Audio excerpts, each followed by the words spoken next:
buenas tardes, buenos días o buenas noches. Depende de qué hora esté viendo este video. Nosotros somos el equipo de siempre y le vamos a hablar sobre la historia de vida de la Coca-Cola original. Bueno, en 1886 la Coca-Cola fue más bien un jarabe, no era un refresco. Y les voy a hablar ahora sobre el desarrollo. Llegando a la introducción empieza la línea del tiempo. Esto solamente es una explicación de lo que es la Coca-Cola.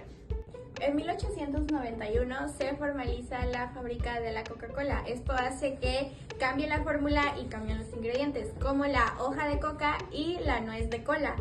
Esto es porque antes la Coca-Cola claramente era un jarabe y ahora se va a vender y va a entrar al mercado como refresco. En este transcurso, hasta 1914, se conformó la compañía de Coca-Cola Company.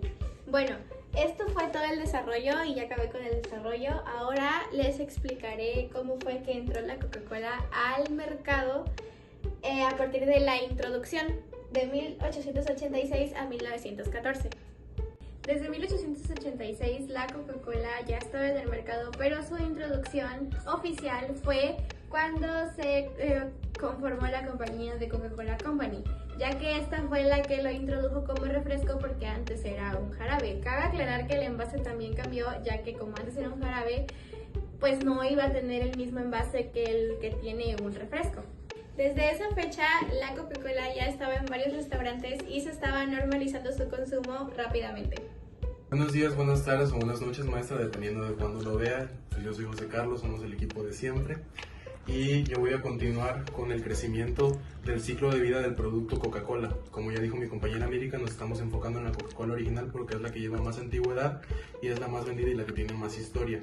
Como ya habían mencionado, la Coca-Cola empezó siendo un jarabe y luego un refresco, etc. Cuando empieza su crecimiento real fue en el lapso de 1915 a 1956.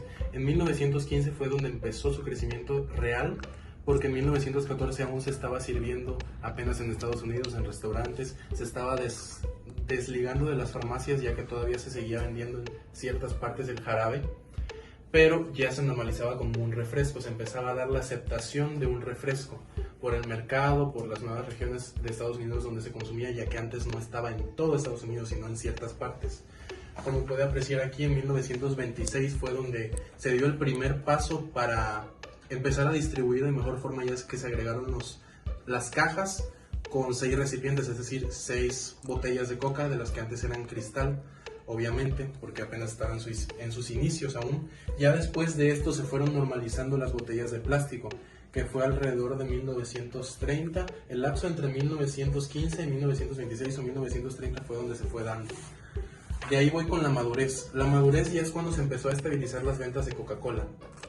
Ahora sigo con la madurez. La madurez abarca el periodo de 1957 hasta 2012, que es cuando, entre que la compañía seguía todavía expandiéndose, únicamente que iba más normalizado, un poquito más digamos, naturalmente, ya que fue en este periodo del crecimiento donde tuvo la explosión de que se volvió una insignia estadounidense. Podemos ver que aquí en 1957 ya era considerado una insignia estadounidense, ya que era una bebida al nivel del país o nacionalmente aceptada.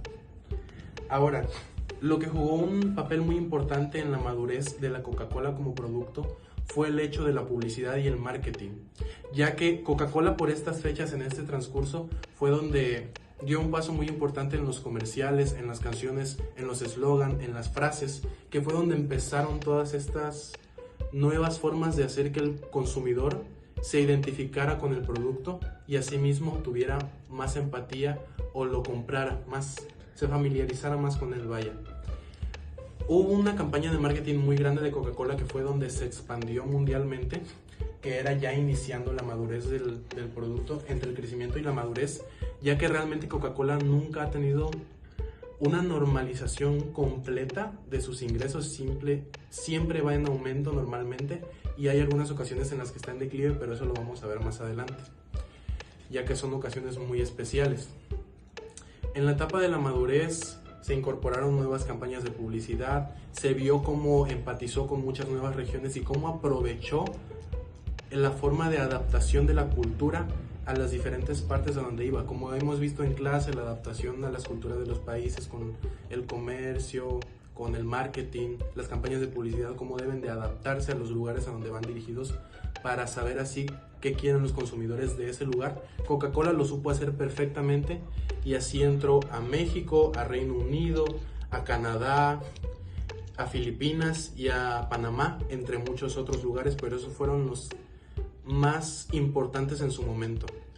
Así Coca-Cola llegó a su punto más alto y en este momento fue que se estabilizó de cierta forma y así pues ya normalizó sus ventas, entre comillas. Bueno, para explicar el declive de Coca-Cola nos tenemos que regresar un poco a 1985, donde su único fracaso fue la nueva Coca-Cola, ya que tuvo un diferente sabor y a las personas no les gustó a que sabía. Como a nadie le gustó, bajaron sus ventas, entonces regresaron a su fórmula original. Hago énfasis en que esto es lo único que podemos tomar como declive de la Coca-Cola. Desde 1985 hasta la actualidad, Coca-Cola como tal no ha tenido declive y siguen aumentando sus ventas. Lo que podemos tomar como que no ha tenido un declive Coca-Cola es que sus ventas de 2023 superaron por millones las ventas de 2022. Como tal, Coca-Cola no ha experimentado un declive, es una de las empresas con mayores ganancias en todo el mundo. Bueno, maestra, con esto finalizamos, ya que como tal, la última etapa, esta empresa no la ha experimentado.